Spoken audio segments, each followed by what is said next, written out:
Good morning class. Today we are going to start chapter 6 of history, towns, traders and craftsperson. तो जो हम बात कर रहे हैं कि कोई भी टाउन जो है वो कैसे डेवलप हो जाता था, क्यों ट्रेडर्स जो है वो एक जगह से दूसरी जगह जाते थे और क्राफ्ट पर्सन का जो काम है वो कैसे चलता था। तो जब भी अगर हम मिडिएवल टाउन की बात करें तो ट्रैवलर जो है वो क्यों विज़िट करेंगे कहीं पे भी, तो उनके 2 और 3 पर्पस हो सकते हैं। जैसे अगर कोई टेम्पल टाउन है, मतलब कोई ऐसा टाउन है जहाँ पे एक टेम्पल बना हुआ है तो लोग वहाँ जाते हैं। या फिर कहाँ जाएंगे, जहाँ पे एक एडमिनिस्ट्रेटिव सेंटर है, मतलब पूरे उस एरिया का जो एडमिनिस्ट्रेशन है उस एरिया से चलता है, उस जगह से चलता है। या फिर कोई कमर्शियल टाउन है जहाँ पे ट्रेडर्स हैं, काम हो सकता है। या फिर कोई पोर्ट है वहाँ पे। तो इन सब एरियाज़ में जो है वो ट्रेडर्स ज़्यादा विजिट करते हैं और लोग जो हैं वो ज़्यादा विजिट करते हैं। और in fact many towns combined several functions, they are administrative centres, temple towns as well as commercial activities and craft person. तो बहुत सारे ऐसी जगहें होती हैं जहाँ पे ये सारे काम जो है वो एक साथ होते हैं। तो क्यों होते हैं एक साथ ये सारे काम? क्योंकि जो एरिया डेवलप हो जाता है तो फिर वहीं पे जो है वो डेवलपमेंट कंटिन्यू हो जाती है और वो एरिया फुली डेवलप हो जाता है। तो जैसे ये कुछ एरियाज़ हैं, अगर आप मैप में देखें, मसूलीपट्टनम, सूरत, हम्पी, तो ये ऐसे एरियाज़ हैं और भी बहुत सारे हैं। ये सारे जो है वो वेल डेवलप्ड सिटीज़ थे। तो मिडिएवल टाउन की अगर हम बात करें टाइम की, तो सूरत अभी आज भी डायमंड सिटी बोला जाता है, क्योंकि वहाँ पे डायमंड्स की जो कटिंग्स हैं वो होती हैं और बहुत पुराने टाइम से होती हैं। और मसूलीपट्टनम एक ट्रेडर्स का शहर था, बहुत अच्छा ट्रेड था वहाँ पे। और हम्पी भी अपने इन्हीं ट्रेड्स के लिए जो है वो फेमस था। तो यहाँ पे जो ट्रेडर्स हैं वो बहुत ज़्यादा विजिट करते थे। उसके बाद है एडमिनिस्ट्रेटिव सेंटर्स। तो एडमिनिस्ट्रेटिव सेंटर्स जैसे हमने पढ़ा है पहले, चोला डायनेस्टी चैप्टर 2 में पढ़ा था हमने कि थांजोवर जो है चोलास की कैपिटल थी बहुत हज़ारों साल पहले। तो कैपिटल का मतलब क्या है कि वहाँ से एडमिनिस्ट्रेशन भी चलेगा, और जहाँ पे एडमिनिस्ट्रेशन होता है फिर वहाँ पे लोग ज़्यादा आते हैं, तो वहाँ पे ट्रेड भी डेवलप हो जाता है। जब ट्रेड डेवलप होता है तो कोई ना कोई बिल्डिंग्स भी अच्छी बन जाती हैं। तो वो जो है वो पूरा एरिया ही बहुत अच्छे से वेल डेवलप हो जाता है comparable to other cities of that area. तो वहाँ की जो टेरिटरी है, वहाँ के दूसरे सिटीज़ के कंपैरिजन में एडमिनिस्ट्रेटिव सिटी जो है वो ज़्यादा डेवलप हो जाती है। The perennial river Kaveri flows near this beautiful town. तो इस टाउन के आसपास जो है वो कावेरी रिवर फ्लो करती थी।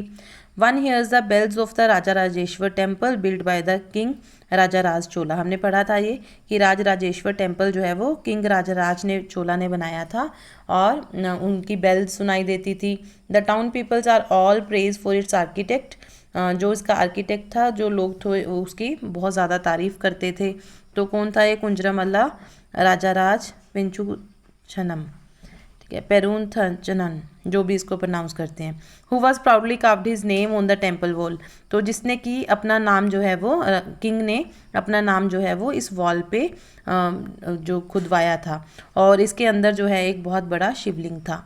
तो ऐसे ही जो है कोई भी जगह जो है वो बहुत सुंदर या फिर बहुत डेवलप हो जाती है अगर वहाँ पे कोई भी एक अच्छी चीज़ बन जाती है। Besides the temples there are palaces with the mandap और पेविलियंस। और जो टेम्पल्स के साथ साथ और क्या था कि वहाँ पे मंडप्स और पेविलियंस का मतलब है पाथवे है इस टाइप से, ठीक है। तो इस तरह से जो है वो रास्ते बनने थे। Kings hold court in this mandaps. और मंडप्स में जो है वो किंग जो है अपनी कोर्ट लगाते थे। और issuing orders to their subordinates, there are also barracks for the army. तो जो मंडप्स होते थे, राजा उसमें अपने जो सारे ऑर्डर्स देते थे अपने सबॉर्डिनेट्स को, वो वहाँ पे बैठ के देते थे। और आर्मी के जो बैरक हैं वो भी वहाँ पे थे। The town is bustling with market selling grain, spices, cloth and jewellery. जो टाउन में है वो ग्रेन सेल करते थे, स्पाइसेस, क्लोथ और ज्वेलरी जो है ये सब कुछ सेल होता था। तो जैसे ही कोई भी एरिया डेवलप होता है वहाँ लोग रहने लग जाते हैं। जब लोग रहते हैं तो उनकी नीड्स होती हैं हर चीज़ को ख़रीदने की, तो फिर वहाँ पे मार्केट भी इस्टेब्लिश हो जाती है। जब मार्केट है, किसी चीज़ की डिमांड है, तो उसको बेचने वाले बनाने वाले भी वहीं पे सेटल हो जाएंगे। तो इस तरह से एक के साथ दूसरी चीज़ जो है वो कनेक्टेड है और चेन वाइज जो है वो हर चीज़ इस्टेब्लिश्ड और डेवलप होती जाती है। Water supply for the town comes from wells and tanks. तो जो उस शहर के लिए जो सारी वाटर सप्लाई थी वो वेल्स एंड टैंक से आ जाती थी। The Saliya weavers of Thanjavur are nearby town of the Odiyar are busy producing clothes for flag to be use in temple festival.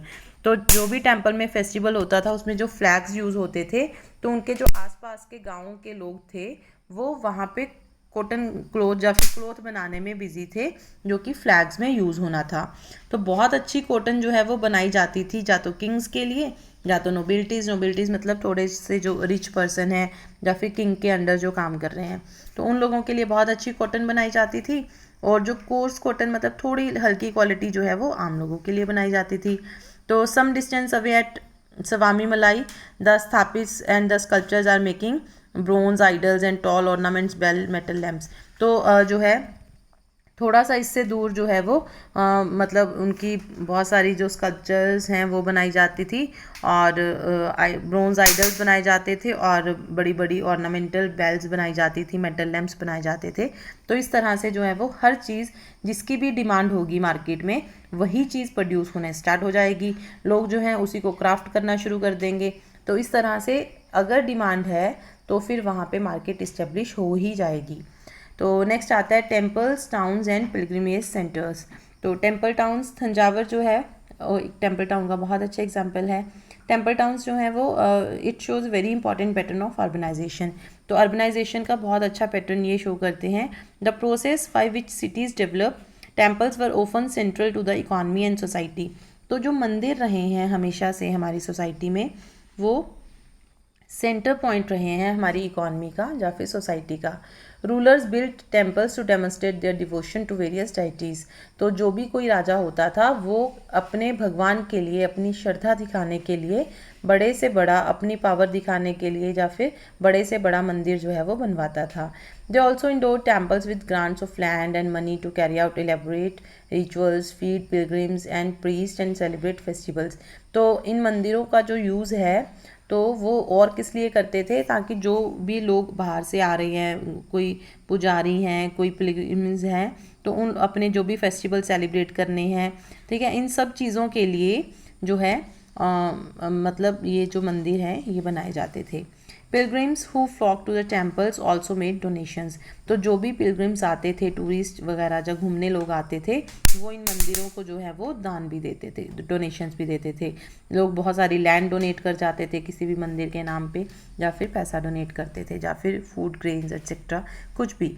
तो कहीं ना कहीं किंग जो है वो अपनी पावर भी दिखाता था मंदिर के थ्रू, अपनी श्रद्धा भी दिखाता था अपने भगवान के लिए, और एक पॉइंट ऑफ अट्रैक्शन भी हो जाता था बाहर के लोगों के लिए, और कहीं ना कहीं एक डोनेशन का भी बड़ा सोर्स था।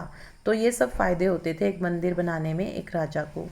Next is bronze, bell metal and the lost wax technique. तो ये टेक्निक क्या थी, किसी भी मेटल को बनाने के लिए ब्रोंज जो है is an alloy containing, bronze आपने साइंस में भी पढ़ा होगा, ब्रोंज जो है एक एलॉय है जो कि कॉपर और टिन से मिलके बनता है। तो bell metal contains a greater proportion of tin than other kinds of bronze.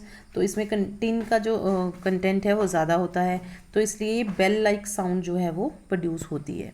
तो Chola bronze statues were made using the lost wax technique. तो चोला के जो स्टेच्यूज थे ब्रोंज वाले वो लोस्ट वैक्स टेक्निक्स के साथ यूज बनते थे। तो क्या थी ये technique, first an image was made of wax, क्योंकि वैक्स एक सॉफ्ट है तो वैक्स से स्टेचू बनाना इजी था। तो सबसे पहले वैक्स के साथ जो है वो स्टेचू को बनाया जाता था। This was covered with clay and allowed to dry. तो इसके ऊपर जो है वो क्ले लगाई जाती थी और उसको सूखने के लिए रख दिया जाता था।